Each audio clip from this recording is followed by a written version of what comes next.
अस्सलाम अलैकुम नाजरीन, मेरा नाम रमशा है। मेरी उम्र 16 साल है। ज़िंदगी में कभी सोचा ना था कि एक शख्स की मौजूदगी इतनी अहम हो जाएगी कि इसके बगैर जीना मुश्किल लगेगा। और वो शख्स था अहमद। मैंने अहमद को पहली बार यूनिवर्सिटी में देखा था। वो खामोश सा गुमसिम सा लड़का था, हमेशा किताबों में गुम, किसी से ज़्यादा बात न करने वाला, लेकिन इसकी आंखों में एक अजीब कशिश थी, जैसे वो खामोशी से हज़ारों कहानियां सुनाता हो। पहली मुलाकात हमारी लाइब्रेरी में हुई थी। मेरी एक किताब नीचे गिर गई और अहमद ने झक कर उठाकर मुझे दी। शुक्रिया, मैंने मुस्करा कर कहा। खुश रहें, इसने नज़रें झुकाते हुए कहा और वापस अपनी जगह जा बैठा। ये पहली बार था जब किसी लड़के के लहजे ने मुझे मुतासिर किया। न कोई घमंड, न खुदनुमाई, बस सादगी, मुकम्मल सादगी। वक्त गुजरता गया, मैं इसे अक्सर यूनिवर्सिटी में देखती रही, कभी कैफ़े में, कभी लान में बैठा हुआ। रफ्ता रफ्ता हमारी हल्की फुल्की बातचीत होने लगी, लेकिन वो कभी हद से आगे ना बढ़ा। बस इज्जत, अदब और एक अजीब सी हिफाजत का एहसास। एक दिन जब हम दोनों प्रोजेक्ट पर काम कर रहे थे, मैंने हिम्मत करके पूछ लिया, अहमद, तुम इतने खामोश क्यों हो? इसने एक लम्हा मुझे देखा, फिर आसमान की तरफ नजरें की, जैसे माजी के किसी धुंधले मंजर में खो गया हो। खामोशी कभी कभी शोर से बेहतर होती है रमशा। बाज़ ज़ख्म लफ्ज़ों से नहीं भरते। ये जवाब मेरे दिल में उतर गया। मैंने आगे कुछ ना पूछा, बस दिल में एक दुआ की, अल्लाह, इसकी खामोशियों में जो दर्द छुपा है इसे कम कर दे। वक्त गुजरा और अहमद मेरा सबसे करीबी दोस्त बन गया। वो वही शख्स था जो मेरे हर दुख सुख में मेरे साथ होता। जब उम्मी बीमार हुई, वो अस्पताल के बाहर घंटों बैठा रहा।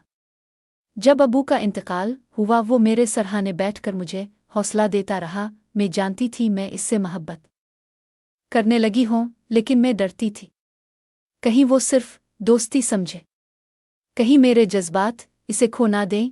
एक दिन मैंने सब कुछ कहने का फैसला किया। अहमद, मैं तुमसे कुछ कहना चाहती हूँ। कहो रमशा, मैं तुमसे मोहब्बत करती हूँ। खामोशी छा गई। अहमद ने नज़रें झुका ले, फिर धीरे से कहा, रमशा, तुम बहुत ख़ास हो, लेकिन मेरी ज़िंदगी में कुछ ऐसे ज़ख्म हैं जिनके साथ जीना सीख लिया है।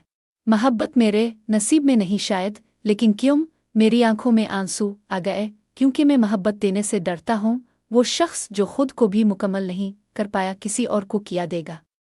मैं टूट गई, लेकिन मैंने हार नहीं मानी। अहमद, मैं तुम्हें वक्त दूंगी, लेकिन एक वादा करो, कभी दूर मत जाना। इसने आहिस्ता से सर हिलाया। कई माह गुजर गए, हमारी दोस्ती रही, मोहब्बत दिल में छपी रही। मैं जानती थी अहमद के दिल में भी कुछ है, लेकिन वो इसे जुबान नहीं दे पाता। फिर एक दिन अहमद की वालिदा मेरे घर आए। वो मेरे हाथ पर हाथ रख कर बोले, बेटी, अहमद ने तुम्हें अपनी जिंदगी का सबसे कीमती हिस्सा माना है, क्या तुम इस का साथ निभाओगी? मेरी आंखों से खुशी के आंसू बह निकले। जी खाला, अहमद मेरी जिंदगी है। और यूं हमारी निस्बत हो गई। शादी की तैयारियों के दौरान अहमद बदल गया था। वो हंसता मुस्कुराता मुझे वक्त देता, लेकिन एक दिन निकाह से कुछ दिन पहले वो अचानक गायब हो गया। फ़ोन बंद, कहीं कोई इत्तला नहीं। मैं पागल हो गई। अस्पताल, थाने, दोस्तों के घर, हर जगह तलाश किया, कुछ पता न चला। फिर एक दिन दरवाजे पर दस्तक हुई। बाहर एक डाकिया था। इसने एक लिफाफा थमाया। अहमद का खत था, रमशा, मैं तुमसे बेपनाह मोहब्बत करता हूँ, लेकिन मैं कैंसर के आखिरी मरहले में हूँ। डॉक्टर्स ने कहा चंद दिन हफ्ते, मैं तुम्हें अपने साथ इस अजियत में नहीं जकड़ना चाहता। तुम बहुत खूबसूरत हो, तुम्हें जिंदगी में हर खुशी मिले। मेरी दुआएं हमेशा तुम्हारे साथ हैं। अहमद, मैं ज़मीन पर गिर गई। ये कैसा मजाक था? ये कैसी मोहब्बत थी? मैं फौरन लाहौर के इस अस्पताल पहुंची जिसका पत्ता लिफाफे पर लिखा था, और वहीं अहमद नीम बेहोशी की हालत में मुझे देखकर मुस्कुराया। तुम आ गई, मैं तुम्हें छोड़ कर जा सकती हूँ। इसने मेरा हाथ थामा। रमशा, मेरी जिंदगी का सबसे खूबसूरत लम्हा तुम हो। मैंने इसके सीने पर सर रख दिया। अहमद, हम अब अलग नहीं होंगे। आखिरी दिनों में मैं उसके पास ही रही, उसके हर लम्हे को अपनी यादों में कैद कर लिया। एक शाम सूरज ढलने से जरा पहले वो मुस्कुराया और धीरे से कहा, रमशा, अगर दोबारा जिंदगी मिली तो फिर तुम्हें चुनूंगा। ये आखिरी अल्फाज थे। वो हमेशा के लिए खामोश हो गया। आज भी इसकी याद में मैं अक्सर इस अस्पताल के लान में बैठती हूँ, वहीं जहाँ वो मुझे मोहब्बत भरी नजरें दे कर देखा करता था।